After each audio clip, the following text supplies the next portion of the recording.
Hello and welcome. Today I'm adding Alien Breeds 2, The Horror Continues, to my ever-growing list where I rank every Evercade game ever. Alien Breeds 2 can be found on the Team 17 collection for the Evercade, and it was originally released for the Amiga in 1993, and as the title would suggest, is the second game in the Alien Breed franchise. In true sequel territory, Alien Breeds 2 goes for bigger, better, faster, more, and harder. It goes much harder. There is a story, and it's very much a case of, your colonial marine type characters end up going to a colony or a base which has been overrun by aliens. Cue a setup much like the movie Aliens, where you shoot lots of aliens that look like the aliens from Aliens, because they basically are the aliens from Aliens, just unlicensed but not completely unofficial.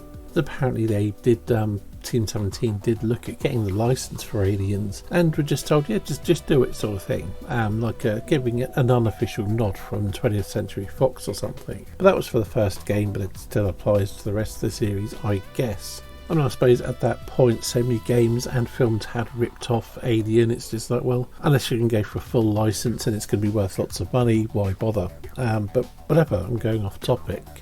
So I did play Alien Breeds 2 a little bit back in the day, but I never owned it myself. I only played it briefly and died horribly because the game is really tough. And I might as well do my usual breakdown of things, so I'll start off with the gameplay. Alien Breeds 2 plays very much like the first game. It's top-down viewed. It looks like Gauntlet, but it doesn't play that much like Gauntlet. Well, except for the fact that you're shooting enemies, they're constantly respawning, and you use keys to get through doors. But whereas Gauntlet is very fast, frantic arcade action, Alien Breed is much more tense and oppressive and difficult. There are also various objectives for the mission. Sometimes you might have to destroy a certain amount of objects on a level before a self-destruct sets off and you have to escape before the time runs out and you get blown to Kingdom Come. Sometimes you might just have to get out and survive. Like I said, it varies, but only ever so slightly. The core action is still run around, shoot things and try not to die. You've got various different weapon power-ups which you buy from computer terminals, as well as tools which also enhance your gameplay, whether it's healing, extra lives, a scanner for the level to see the map effectively. But you've got your weapons like your homing missiles, your rebounders which bounce around, your flamethrower, your grenades and that sort of thing. And to get these weapons you have to buy them, and the upgrades for them, which you can find in a way of currency which will be strewn around the levels. All that money has a use. But it is still fundamentally quite similar to Gauntlet, with the key difference being that it's not an arcade game. There's no credit feeding to come back. You have a limited amount of lives. The game is challenging and it will frustrate the hell out of you. But also like Gauntlet, you have a number of different characters to choose from. Although you don't do this when you start the game, you have to go to the options menu and select a character for each player. So it's hidden away and most people probably don't even notice it. In fact, I didn't even realise it was a thing when I played it back in the day as a kid. Apparently they do play slightly differently, but I can't say I ever really noticed all that much difference.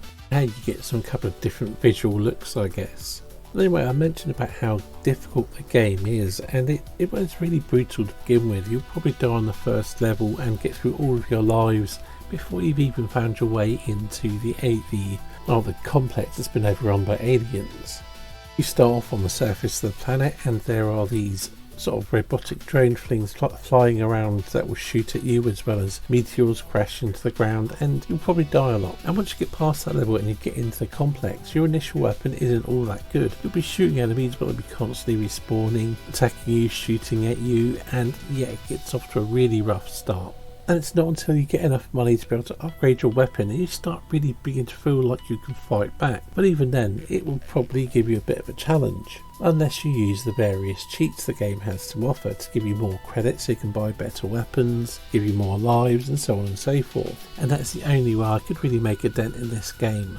It is a game that I feel is a little bit at odds with itself. On one hand, it is a very Gauntlet-like arcadey experience. On the other hand, it's doing the whole aliens tense thing and it doesn't quite work together. it's too difficult to be arcade fun, but it's also a bit too frustrating for you to really enjoy the sort of more adventure recreation style of the Aliens movies, which I felt the first Alien Breed game did fairly well, and that's still for the challenge. On the plus side, the levels are designed better, it's easier to find your way around, and generally the combat and action feels more, smoother than in the first game. So it's a sequel that technically is improved, but it also feels like it's lost something along the way. Graphics. As you can probably tell from the visuals on screen, Alien Breed 2 looks very much like the first game, just more polished with more details and just a generally more rich and vibrant look to it. It is a definite visual enhancement on the original. It's very visually polished, although it still suffers from being a top-down game as there's so much detail you can put into the characters from that view. But everything moves fast, is well enough animated, and looks more distinct than in the first game. We also have some pre-rendered loading screens, and overall the presentation of the game is nice as well as the in-game graphics. Sound and music. The sound effects are suitably chunky, the alien screeches sound like aliens screeching. The audio is really good, it has a very oppressive atmosphere grinding throughout. There's no music within the gameplay, just this oppressive industrial grinding noise I suppose. And the screams of the aliens, the sound of your guns, and doors opening, which is, I swear that sound effect is straight out of Star Trek. The audio is very well done. And what music there is, well, the music on the title screen is, well, it's actually a little bit more reminiscent of the Terminator than the Aliens, but it's a good piece of music that has a sort of suitably doom-laden, oppressive sci-fi sound. But that is only on title screens, so there's a little bit of music between levels and things, but yeah, mostly it's sound effects in-game, and it's fine, it works well. Although I'm sure many would prefer to have in-game music, I think that would also further take it away from the kind of game it is. Again, in the way that I said, it feels at odds with itself. I suppose to cover that, I need to go into the overall thing, so... Overall opinion. Alien Breeds 2, the horror continues, is an improvement in all the key ways you'd expect.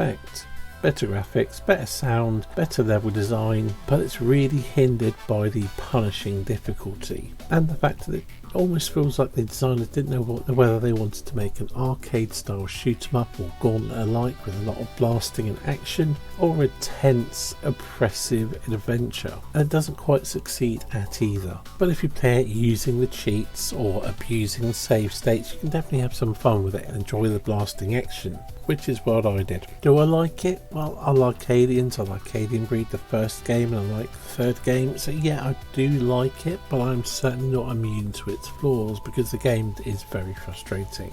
And it is one that I find hard to recommend. But if you want a challenge, you could certainly do worse. Ranking. To place Alien Breeds 2 on my ever-growing list where I rank every Evercade game ever, I've elected to put it above Vapor Trail, but below Thunderhoop, placing it at 207 out of 502 games that I've ranked so far. And yeah, there could be a bit of a nostalgia bump there, but it's one I could see some people putting quite a bit higher. Again, if they're maybe a little bit more nostalgia leaning than I am, or if they just have a real appreciation for difficult games. But I can also imagine many people putting it a lot lower if they got too frustrated with the game early on. But yeah, it seems fair for my thinking. So yeah, anyway, that's it for this video. Thank you for watching, and I'll see you in the next one.